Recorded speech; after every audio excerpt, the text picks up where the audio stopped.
Hello dear friends, I'm Asmita. Today we are again continuing with our My Favorite Game series. In this video, I want to show you one of my favorite games between Alekhine Alexander versus an amateur. So let's check out.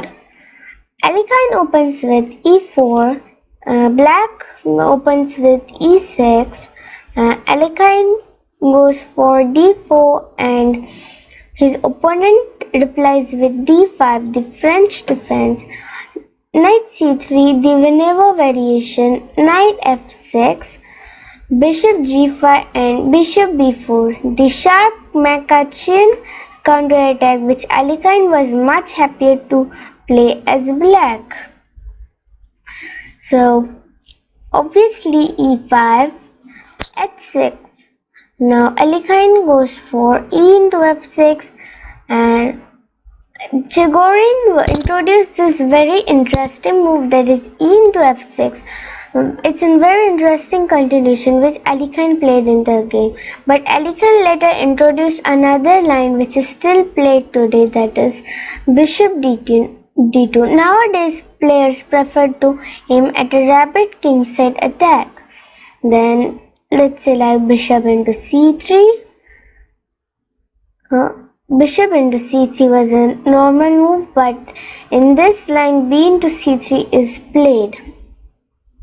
Knight e4, obviously do not blunder your knight, and queen g4, threatening queen into g7 in this Macachin line, and black can also threat knight into d2, not allowing white to castle.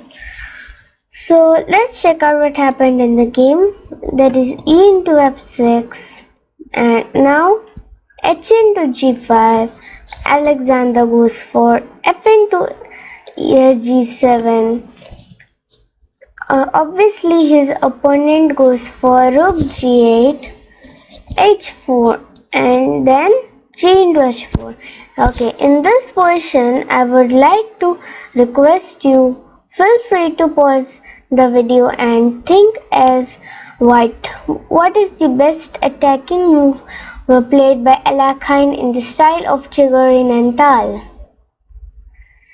In this position, the attacking move is that queen g4, threatening rook into h4 and also defending this vital pawn on g7, where this pawn has hardly reached the 7th rank on the opening.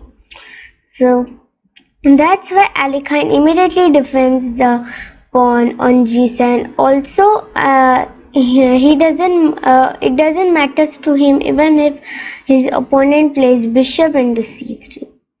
So let's check out what happens in the game. Here black goes for bishop e7, the only correct reply, and of course not. After g3, here Alekhine goes for g3, and here instead of bishop e7, if you play knight c6, you may allow rook into h4, and then rook h8 is the threat. So bishop e7 is the first move, and now Alekhine goes for g3, and of good and very good move. Now his opponent goes for c5, the obvious move in French defense, and of course not the after g3. Don't play the move that is h into g3. That's a trap. After rook h8, then rook into h8, g into h8 queen, and white has 2 queens, and he simply wins the game. So let's check out what happened in the game. After c5, here Alekhine goes for g into h4. It's the start of legend. In any case, we have an happy opportunity of enjoying the fairy tale position, because white has on the opening itself, white has a pawn on 7th rank, and another pawn on h5 will walked on h7 to promote. So c into d4 is a forced move. Indeed, after g into h4, bishop f6 was more prudent. However, as we will see, things are no means for so bad for black. So after g into h4, his opponent played c into d4, and here comes an excellent move. And in this position, I would like to again request you, feel free to pause the video and think as white what will you play in this position. Find out the Alekhine move in this position. There is nothing to worry about your knight on c3. Play like Philidor, as one of Philidor's quote was that pawns are the soul of the game. So this is one of a perfect example of the quote. So here comes the move, that is h5. Congratulations to those who got the move, that is h5. So here already one pawn on g7 is threatening on g8 to promote, but the g8 square is blockaded by the rook on g8.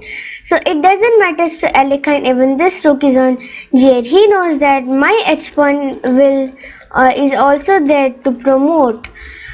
So obviously his opponent goes for d into c3, and Alekhine obviously goes for h6, threatening h7. That's too obvious. This is also a normal move, that is c into b2. Alekhine plays rook b1, and in this position his opponent goes for queen f5 check. It sounds very dangerous that my king is under check, and another threat is that queen into a7, my rook is under attack, and also this pawn on b2 is going to be promoted into a queen.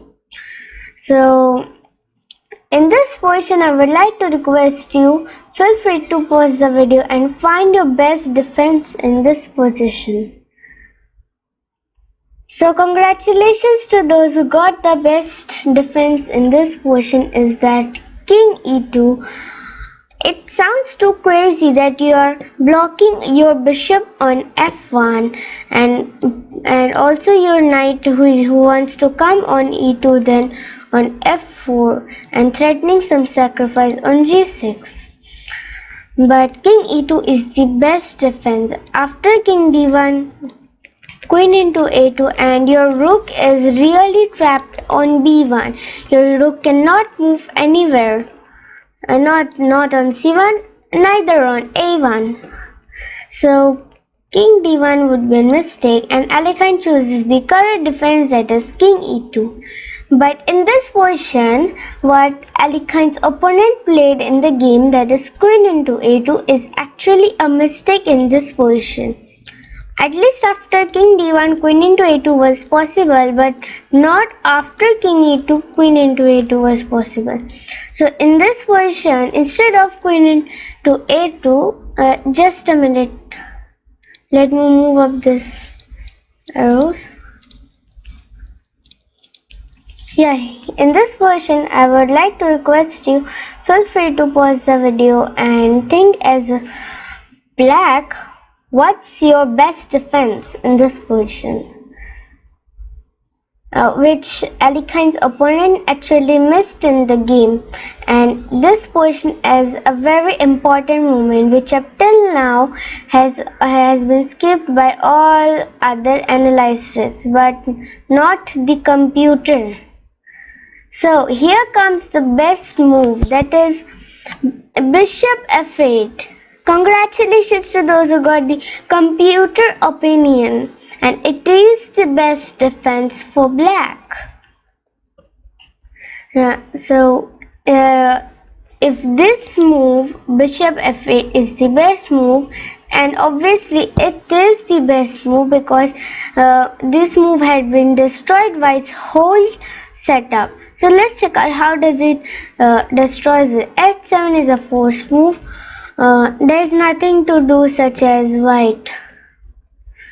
So H7, rook into G7, Queen D4, and not H8 queen. You still lose your queen on G4. So that's why Queen D4 is the first move. Then Rook into H7, giving up your rook, or else this pawn on H5 will promote on H7 and break a queen. So Rook into H7, now Rook into H7, and it doesn't matter to Black even if he gives up his rook, because after going into A2, he regains some pawn. Let's say like Rook into B2, Queen A6 check. Even if Black is exchanged, and he's still safe from those pawns on G7 and H6. Those pawns were very dangerous for Black. So Queen into A2, he made a mistake. Ali Khan's opponent went for some kind of counterplay in the queen side. So here H7 is the best move, and obviously you're all giving up your rook, but after H into G8 queen, you give a check. So King D7 in this position is the first move, and obviously here comes the move, that is Queen into F7, threatening a G8 queen, and also Queen into E6 check either of the queen, or the queen on F7, or neither the queen on G4. So Queen into C2 check is the first move, and in this position again I would like to request you, feel free to pause the video and think as white. Find your best defense, not the attack, because your king is in check. You have to find the best square for your king.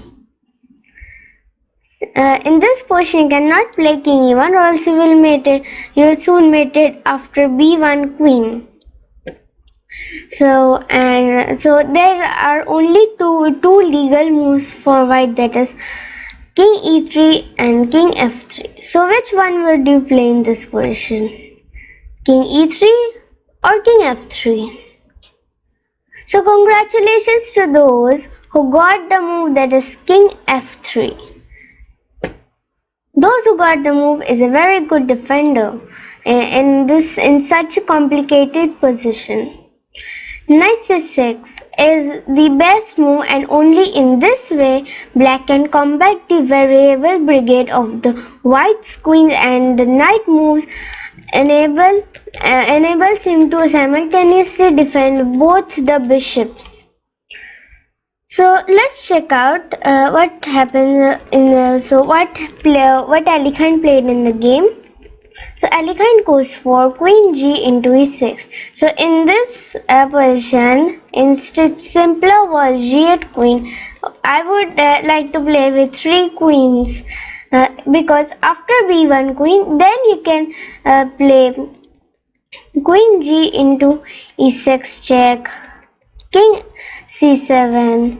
Then you can give checks with your queen. Let's say like Queen F4 check, King G6, and still you are in a winning position. So let's check out what happened in the game. Ali Khan didn't wanted his opponent to take any kind of chance. So King C7 is the first move, and not King D8. You're allowing G8 Queen check. With a check, the white's queen will be promoted into a queen with a check. So that's why King C7 is forced. And obviously here Ali Khan plays Queen F4 check. King B6 is the best move, and here comes, that is obviously Queen E3 check. not queen f e3 check, the king will again run into c7. So that's why queen e3 check. Bishop c5 blocking this check. Now obviously g8 queen. And here comes that is b1 queen. So in this position again I would like to request you for the last time, find the ending move in this position, after which soon black resigned the game. So congratulations to those who got the mating thread and black's weaknesses, that is rook h6. Black's only weakness in this position was his own king. His king was really trapped. The king cannot go on b5 or a6 just because of this bishop on f1, as it blocks up the check. This king can run away on a5, but you must stop it by playing, if you can play, that is queen d8 check. So if this knight was not there on board, the knight on c6, then you can immediately mate with queen d8 check. So what Alekhine, and with such a beautiful and with such a powerful imagination of Alekhine, helped him to win the game by rook h6, pinning the knight on c6 and also threatening a mate on queen d8, and it's a mate. So giving up the bishop by playing bishop g4 check is forced. Then obviously queen g into g4 is forced move. And don't give up your queen. And white has an easy winning position with obviously with 3 queens, rook and a knight. So an excellent game by Alekhine. And it was a simultaneous blindfold exhibition. So that's all for this video, and thank you. Don't forget to click the bell icon and the subscribe button below the video, and you can also give me any kind of suggestion or any questions below below the video, the comment section. So thank you. That's all for this video, and have a nice day.